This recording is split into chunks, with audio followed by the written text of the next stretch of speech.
नमस्कार। ज्योतिष शास्त्र में श्रद्धा और विश्वास रखने वाले सभी जातकों का पारलौकिक जगत चैनल में बहुत बहुत स्वागत है। ग्रहों के राजकुमार बुध 3 जून से वक्री अवस्था में वृषभ राशि में गोचर कर चुके हैं। बुध का ये गोचर मिथुन राशि के जातकों के लिए 3 जून से 7 जुलाई तक क्या प्रभाव लेकर आया है, इसी पर विचार करेंगे इस वीडियो में। सबसे महत्वपूर्ण बात यह है कि मिथुन राशि के जातकों में के लिए बुध का ये गोचर द्वादश भाव में हो रहा है और इस गोचर के दौरान छठे भाव में केतु विराजमान है और 8वें भाव में शनि विराजमान है। तो ये ग्रह स्थितियां बहुत ही विपरीत हैं। 8वें भाव में शनि, छठे भाव में केतु और 12वें भाव में बुध। तो आइए विचार करते हैं, विश्लेषण करते हैं इन ग्रह स्थितियों का आपके जीवन पर क्या प्रभाव पड़ेगा। तो ये है मिथुन राशि के जातकों की कुंडली। बुध आपकी कुंडली के द्वादश भाव में विराजमान हैं।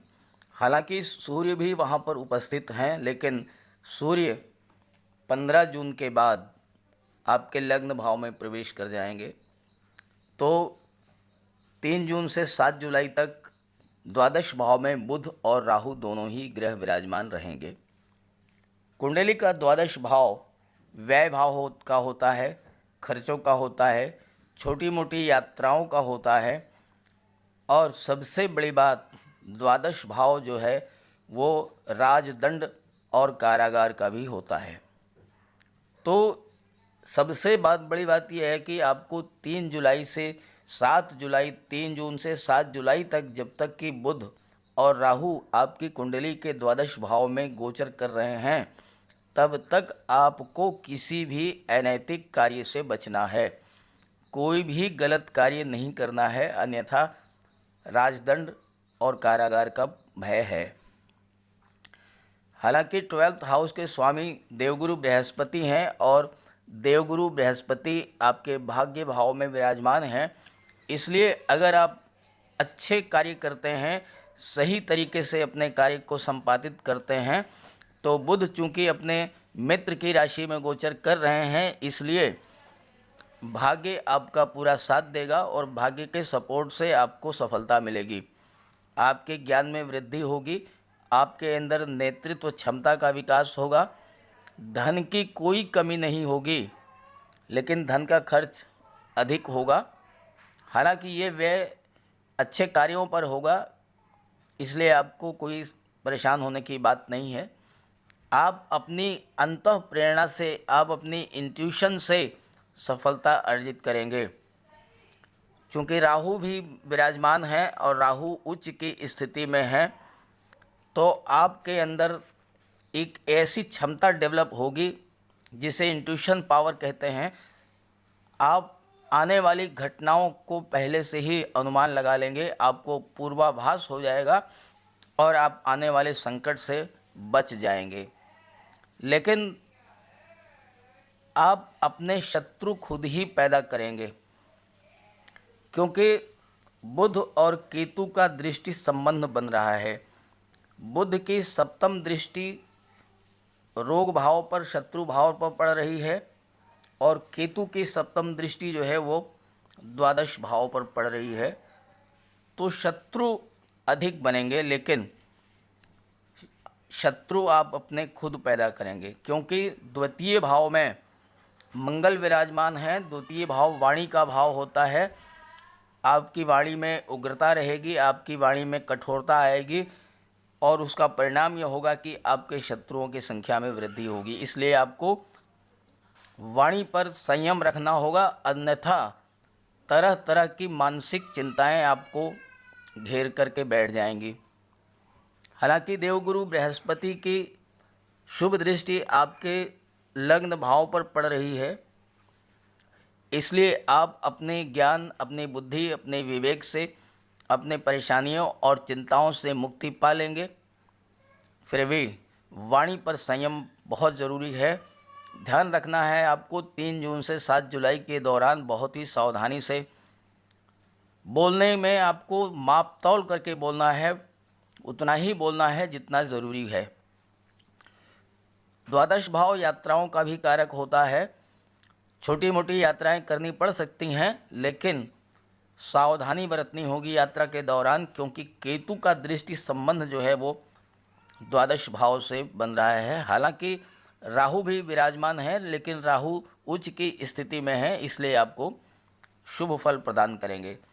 आइए बात कर लेते हैं अष्टम भाव में केतु क्या फल देंगे आपको। आपकी कुंडली के छठे भाव में केतु विराजमान है। छठा भाव रोग, ऋण और शत्रु का होता है, लेकिन छठे भाव पर चूंकि राहु की दृष्टि पड़ रही है और राहु की दृष्टि जो है वो शनि की दृष्टि के ही समान होती है, तो आपको छठे भाव का सुख नहीं प्राप्त होगा, यानी कि रोग, ऋण, शत्रुओं से आपको मुक्ति मिल जाएगी। अब प्रश्न ये है कि केतु का प्रभाव शुभ होगा या अशुभ होगा, तो इसको जानने के लिए बृहस्पति की स्थिति पर विचार करना होता है।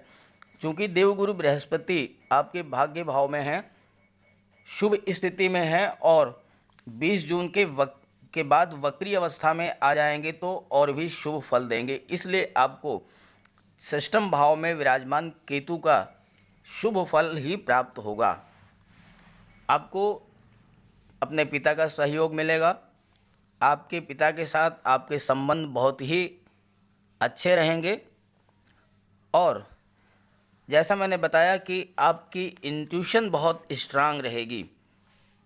पूर्वाभास की क्षमता, भविष्य में होने वाली घटनाओं का पूर्वाभास, ये आपको स्वतः हो जाएगा। इसलिए आप पर अगर किसी प्रकार का कोई संकट आने वाला है तो आप उसको तुरंत पहचान जाएंगे, उसको भांप लेंगे और आप अपनी व्यवस्था सुरक्षा की कर लेंगे। केतु अकेले हों तो अच्छा माना जाता है और षष्ठम भाव में इस समय केतु अकेले ही विराजमान हैं, इसलिए आपको विशेष परेशान नहीं होना होगा।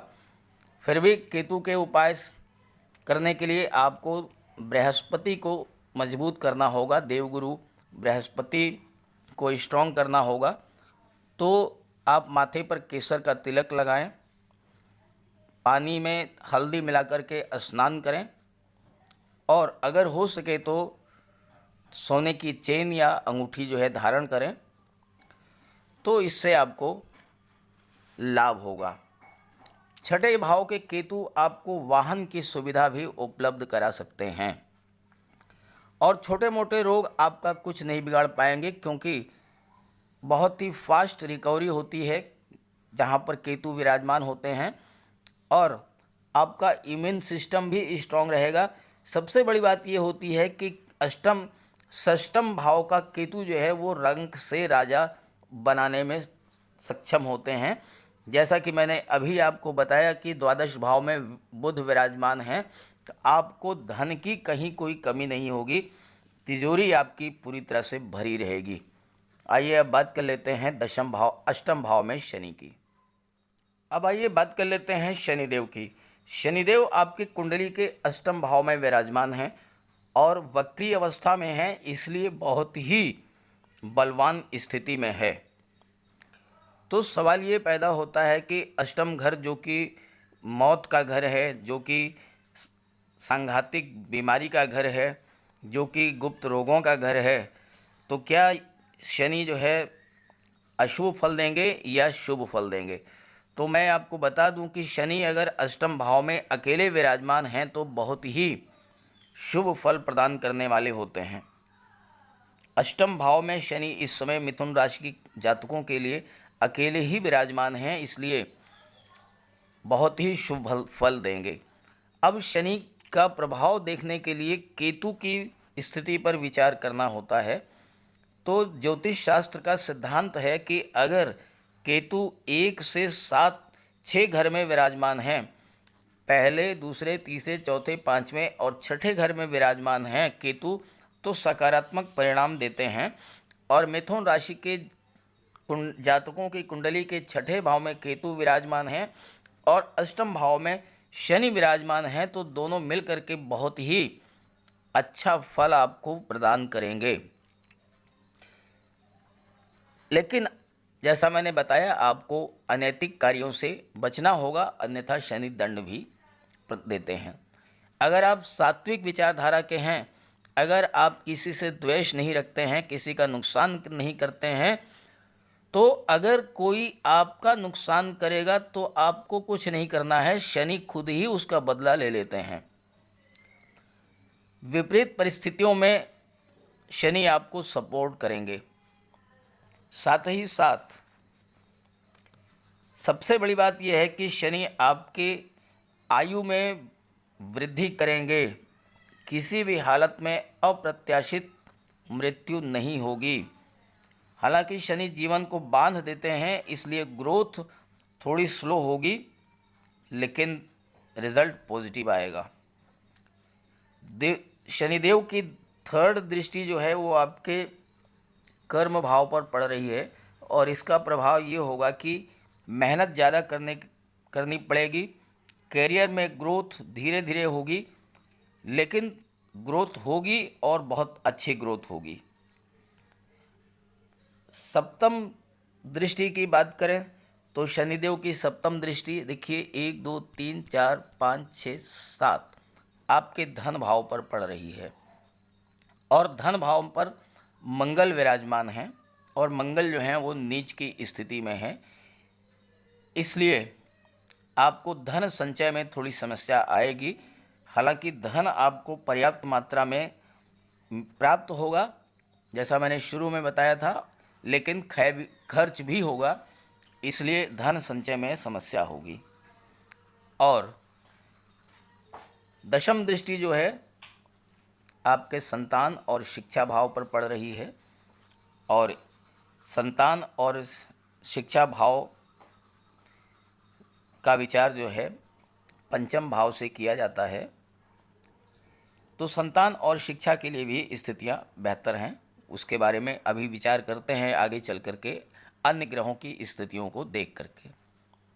फिलहाल मैंने आपको द्वादश भाव में बुध, षष्ठम भाव में केतु और अष्टम भाव में शनि के विराजमान होने से आपके जीवन पर 3 जून से 7 जुलाई के बीच में क्या प्रभाव पड़ेगा, इसका विचार कर दिया है, इसका विश्लेषण कर दिया है।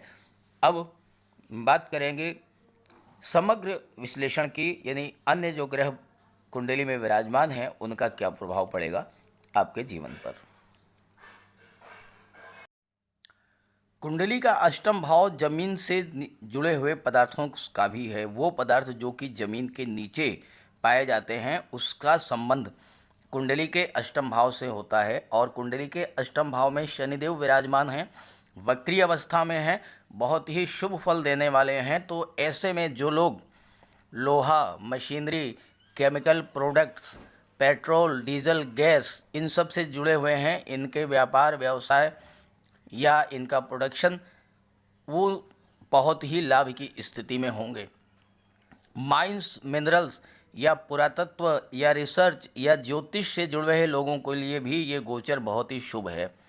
जो लोग कोयला, चमड़ा या बिल्डिंग मटेरियल्स या प्लास्टिक, रबर, सड़क निर्माण, सीमेंट या स्पेयर पार्ट्स, इन सब के व्यापार व्यवसाय विपणन से जुड़े हुए हैं, उन सब के लिए ये जो गोचर है ये बहुत ही शुभ है। शनि अष्टम भाव में रह कर के बहुत ही अच्छा रिजल्ट देंगे इन सभी जातकों के बारे में। अब मैंने आय और व्यय के बारे में आपको बता ही दिया है कि इनकम बहुत अच्छी होगी, धन की आपको कोई कमी नहीं होगी, लेकिन संचय नहीं होगा, बचत नहीं होगी। बात कर लें सुख भाव की।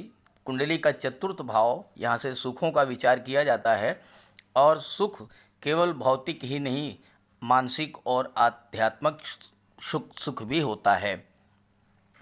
परिवार, जमीन जायदाद के कारक चतुर्थ भाव के स्वामी बुध हैं, जो कि 12th हाउस में हैं, इसलिए सुख भाव की स्थिति बहुत अच्छी नहीं रहेगी, क्योंकि आपको परिवार का सपोर्ट नहीं मिलेगा। भाई बहनों से आपको सबसे ज़्यादा दिक्कतें आएंगी, क्योंकि उसके जो स्वामी हैं सूर्य वो 12th हाउस में है। हालांकि 15 जून के बाद स्थितियां बदल जाएंगी। हाल 10 जून को ग्रहण बीत चुका है, इसलिए आपको ज़्यादा परेशान होने की ज़रूरत नहीं है। राहु की दृष्टि भी आपके सुख भाव पर पड़ रही है, इसलिए जो है पारिवारिक सुखों में